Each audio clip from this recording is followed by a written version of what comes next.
Monsieur Pablo Seban, je vous en prie. Je vous remercie. Bonjour tout le monde. Merci Louise. Ok. Bon, c'est déjà impressionnant d'être là, mais là en plus c'est émouvant. Donc, Alors, d'abord, moi je voulais dire bonjour à mes mamans. Je sais pas, la caméra elle est là. Surtout Mimi qui doit déjà être en train de pleurer. Voilà, parce qu'on voit à la télé. Ma famille. Alors moi, ma famille, c'est donc mes deux mamans qui m'élèvent depuis que j'ai 5 ans, donc que j'appelle maman et Mimi.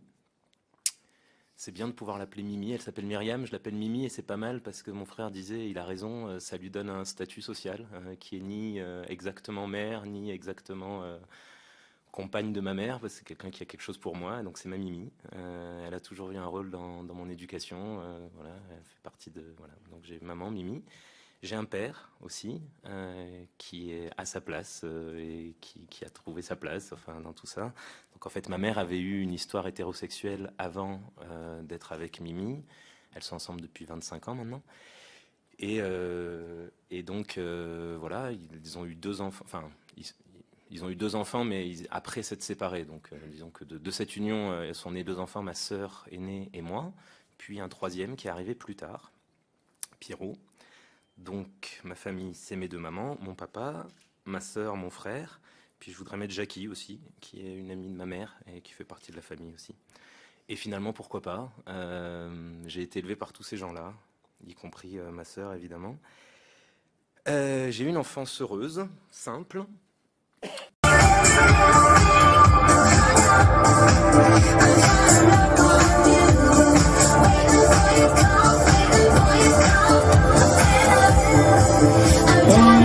Maintenant, je vais donner la parole à 3 frères et sœurs.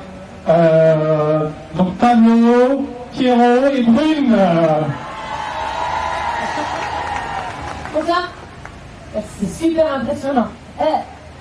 C'est vrai ce que dit Louis, c'est incroyable ce débat parce qu'on a l'impression qu'on continue que ceux qui sont contre cette loi continuent à dire on ne peut pas faire cette loi sinon les homosexuels tout à coup ils vont se mettre à faire des enfants. Ça va être terrible. Et ça va être une espèce de laisser-passer, il va y avoir une horde d'enfants d'homosexuels qui vont naître. Et en fait, je vais vous dire un truc, on est déjà là, et alors on est plein. On est plein. Et on est bien plus que ce que vous pensez, parce que des fois on est né dans des familles homoparentales déjà, des fois c'est des pères ou des mères qui se sont séparés, qui ont vécu des autres amours. On est plein. Et je vais vous dire un autre truc, vous avez raison, on va bien. Arrêtez de faire comme s'il y avait besoin d'études, de débats, il faut encore voir, il faut encore comprendre. Il n'y a rien à comprendre.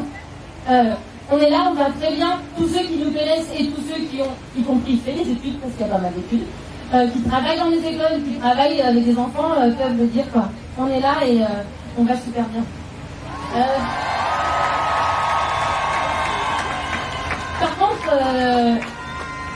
Par contre, c'est fou ce qu'on ne voit pas des masses c'est faux ce qu'on nous voit. On ne voit pas énormément dans les émissions, mais c'est faux ce qu'on parle à notre place. Ça, c'est dingue. Et tous les opposants à la loi continuent à dire qu'ils parlent en notre nom. C'est pour notre bien, en fait, qu'ils sont contre ces lois. Là, on va vous dire un truc, pas en notre nom. Arrêtez de parler en notre nom. Arrêtez d'envoyer ces messages de haine et de violence en nos noms. Arrêtez de dire du mal de nos familles. Arrêtez de dire qu'on va pas bien. On va très bien, on vous le répète, c'est gentil de vous inquiéter pour nous, mais on va très bien, mais arrêtez de parler à notre place.